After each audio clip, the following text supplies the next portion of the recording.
Welcome to the Art of Hobbiness. I'm your host, Tamara, and I'm joined by my lovely co-host, Erin.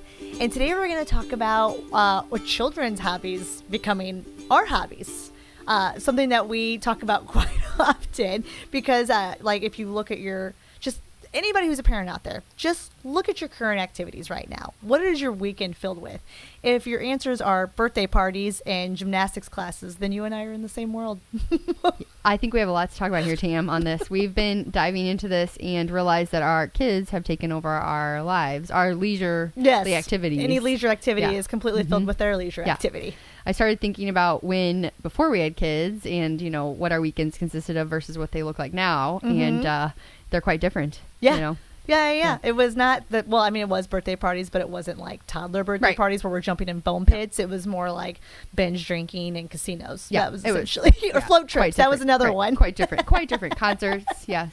So much. Yeah. Yes. But what got me thinking that this would be something that would be great for us to talk about is I was actually having a conversation with one of my executives, and he was talking about how he was like, Tamara, what did your childhood look like compared to my childhood? Because my childhood, specifically with TV, he's like, I never had control of the TV when I was a kid. He's like, I grew up on Seinfeld. I grew up on Friends. He was like, that was like a very adult-ish TV for him to just that's what he was raised on, right?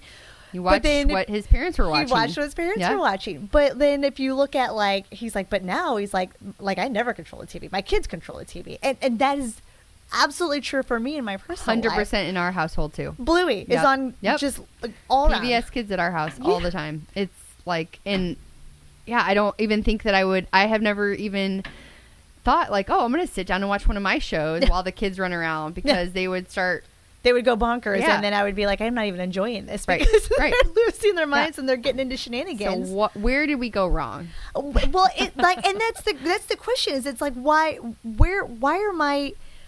has my leisure activities become my kids' activities? And a lot of it's probably because of the fact that they're very young, right? Like they can't drive, they can't take themselves to their gymnastics classes. I agree. And I feel like, part of, my experience and journey of going through finding hobbies, right, is I'm finding them also trying to set a tone for my daughters to find their own hobbies, right? So in doing so, I need to support that, right? Yeah. So with, my daughters going to gymnastics classes, obviously they can't drive themselves, so that I keep that momentum going, right?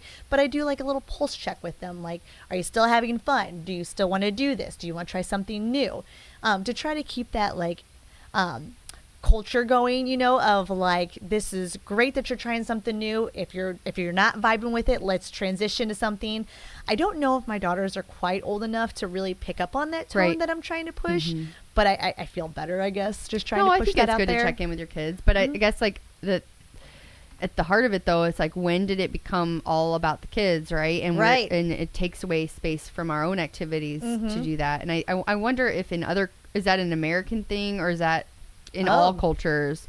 I know I've talked to you about before. I feel like before we had kids, once we had one kid, me and Adam were very adamant about let's try and maintain our lifestyle of doing a lot of the things we still like to do, and we're going to bring the kids along with us. The kid is going to do our activities. We're not going to do the kid activities. Right.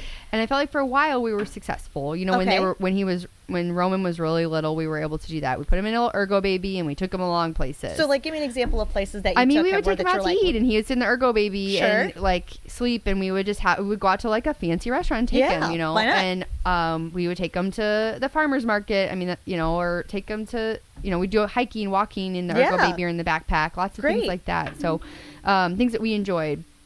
And then I feel like slowly over time it started creeping into, especially once we had the second kid, I felt like that was the game changer, and started thinking about more okay, well, what can we do this weekend to entertain them versus what can we do to entertain all of us or us and they come along with us, And so now it's okay, what are we going to do on Saturday? Well, we could go to the zoo, we could go to the train museum, we call it the train museum. The magic house, the children's museum, it's all I feel like the first thing we think of is how can we entertain them, right? But to me, when I start to really reflect on that, that's wrong. It seems wrong, it's good to obviously bring your kids along to do things with you, and I want to spend time with my kids. Yeah. But why does it have to be always have to be kid-focused activities? That's a great question. Yeah. And you're right. Like, why? Because you talked about how, like, originally you were like, why didn't we do it where it was like everybody was entertained? Right. Surely there's got to be something that like hits the interests of everybody, right? There's I don't know if anybody's a fan of Ted Lasso, the show out there, but Pat very much loves it. And I was watching an episode with him, and one of the characters is an uncle. He doesn't have a kid, but he's an uncle. He's a really dedicated uncle, and he's got a little niece. And they came to realize that like he was like spending the whole time trying to, or no, it wasn't him. It was one of the female leads. She was trying to entertain a niece type character to her, and she was like trying to like create all these events that like she thought that the little girl would like, and in fact it just created like this awkwardness of no one really having fun. And then this uncle, a character came in. I wish I remember the names of these people. This is a show that Pat watches. I just know the title of the movie, but anyway, the uncle comes in and he's like, honestly, he's like, kids don't necessarily need to be like entertained, right, like in that sense of like, you know, taking them to do things that you think they'll like, right? Why don't you just, he's like, my niece that loves just even coming with me to just a doctor's appointment. Yeah. And then like he asks her like, would you love to come with me to this doctor's appointment? She was like, would I ever? And I think we set a precedent when they're little, like, or we've already, and I feel like we've already made the mistake of like, it's all about the kids, where we should have been doing that all along, like taking them to things we like to do, and they'll be excited about that because it's new. Yeah. You know, I think some people are better at that. Like, and part of it is maybe like that I don't have any strong hobbies that I can do with them. And so if I was into, for example, like Pat, you know, he's into fishing. So it's a very natural thing to like bring a kid into. Yes. And get them involved in.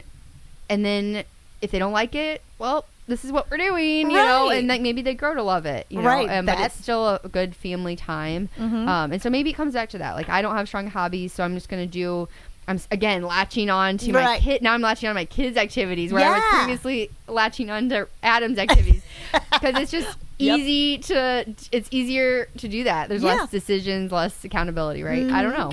Well, it's just like thinking about it, because again, like I really try to, like, when we have these episodes, to like do some real time reflection so that I can kind of talk through this, right? It's almost like my therapy sessions. But like, who am I to say that my kid's favorite thing to do is the zoo, right? Like, I feel like, sure, like they like it. Like, who doesn't like going to the zoo, but it's almost what we've taught them to like it too. Right. Yeah. We obviously, going to the zoo is a reward, right? So like, is it like a Pavlovian thing where it's like we've just taught the girls that like, you like zoo and you're going to do zoo. But like, what if, like, why did I not think about just, we're going to go do something mom and dad likes, and would you like to come with me, and like really spin it in a way. I sure wish we would have. Right. Like, why didn't I spin it in a way that was like, come join me in this activity? Because maybe we could have found that like my kids actually really enjoy some common activities, and maybe there could have been something that like we could have grown in together. And I say this, and as I'm saying this, I'm like, it's not too late. It's like, not too late. No, I was just thinking that. Literally read my change. mind, because I was thinking that too. It's not too late. They're it's still not little. Too late. They're still little. Still impressionable. I can change this. Yes. So it's like, you know, I don't want to say I made a flaw, because I don't think that that's what I want to say. What I want to say is like, I made a decision, and that was, I think I know what my kids will like, because this is what society tells me kids will like. Kids like zoos. Kids like transportation and they're like museums. Built-in entertainment, right? So right. And they are designed for them. Ways, right. Sure. But like, well, who's to say that, like, you know, Lennon doesn't really enjoy sitting here podcasting? Yeah. You know, the girls that like, we set up for the session the day before, and the girls love sitting here, and like, they just have the headphones on and they're just talking to the microphones while we're testing the volumes. Super beneficial for me, super fun for them. And it in a lot of ways, it would probably make our lives a lot easier. Like, we're not dividing our time to go do kid activities and then adult activities. You just do them all together. You know, that makes so much more sense. Like, what are we doing? Right. And so I feel like, but like, again, like, I'm almost kind of feeling like, yay, like, I'm glad we figured this out now, because like, our kids are still young, that we can change this. Like, I can change this trajectory. So, Erin, I'm making this promise to you right now that like, I'm going to try to, you know, include my kid. Not that I don't include my kids in things. I feel like I'm pretty inclusive, but maybe I don't try to spend the weekends going, what's only going to entertain the kids? Well, maybe I should start to try to be like, what would entertain all of us? Surely there's something that would excite all of us. I don't even think it needs to be for everybody. I think that there's you could spin it on a positive selfish here and say, what does Tam really want to do? Yeah. Can I somehow incorporate the kids into this? And if the kids like it, great. Yeah. Right. They might end up finding a new interest. Yeah. Right. And maybe that would help them explore. Because, for instance, Pat loves to golf. He wanted to find more time to golf because obviously I'm like, when you golf, I'm down a man, and now it's 2-1. Like we're doing zone defense, and I don't want it anymore, right? Yeah. So Pat was like, well, then I'm just going to teach Lennon how to golf because then Tamara isn't going to say anything. I think that's a perfect example, right? Like. And Lennon's like crushing it at golf, that's awesome. And it's like, great. Patch has like totally cracked that code. Okay, so how do we take that code a step further and like make it like as a family we do this? Yep.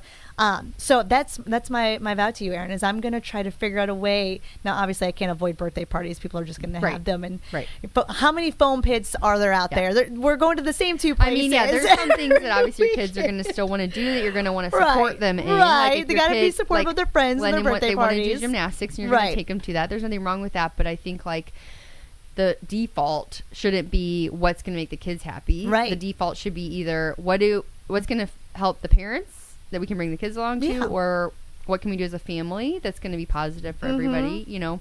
I think we started incorporating family movie nights, like every once in a while, very randomly, and because we don't let our kids watch a ton of TV. Sure. We've kind of limited it down to just a pretty limited stuff, but that makes it really special for them, and we try to pick stuff that's not strictly kids. It's like slightly entertaining for us too, you know, and so obviously they're little, so we can't go too far with that, but I could see how that would grow, and like it's like some nights mom gets to pick the show, some nights dad gets to pick the show, so it's still like a special moment, but like there's still like everybody kind of gets their shot at taking like their turn at highlighting that special moment, which then only helps you all learn really about each other. Like your kids can come to be like, well, you know, mom's gonna choose this type of movie, and you know, we're gonna choose this type of movie. And it teaches them like that they can't always get what they want. They don't always need to be like, it's not always about them. It's not always about being pleased. Like, as you know.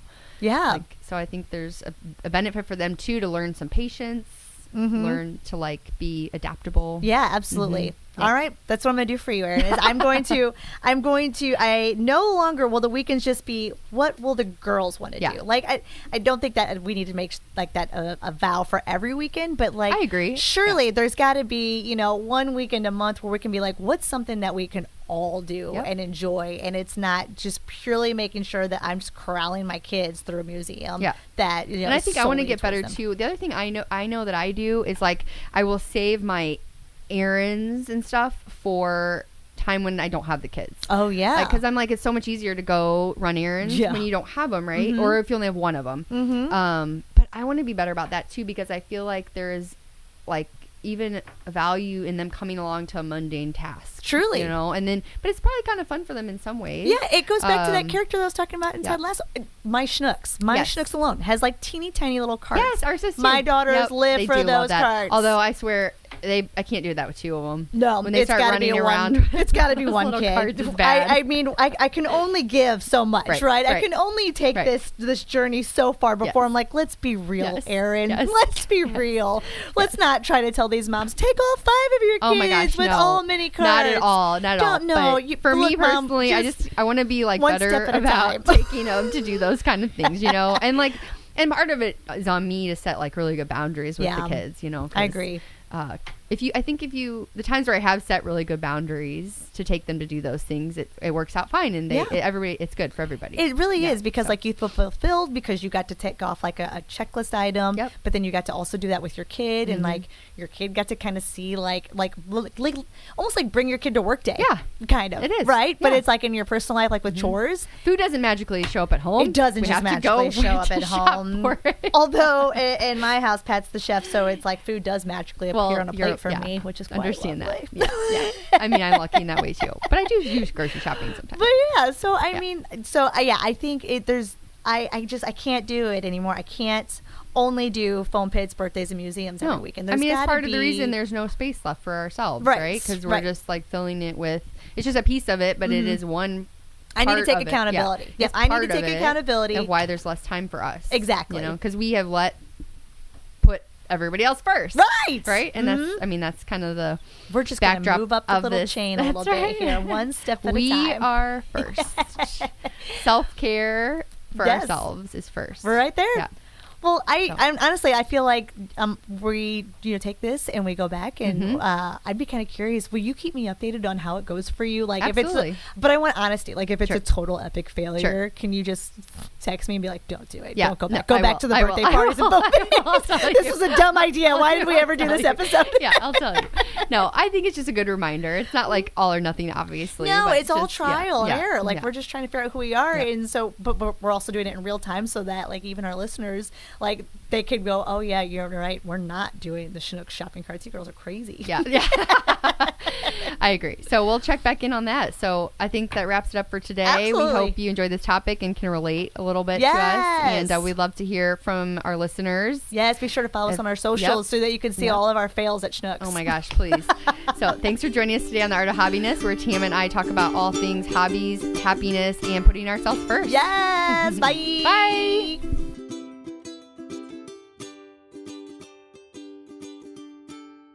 Thank you for listening to The Art of Hobbiness. Be sure to subscribe and leave a review. And for more Erin and Tam fun, be sure to follow us on all socials for behind-the-scenes footage on our journey to find hobbiness.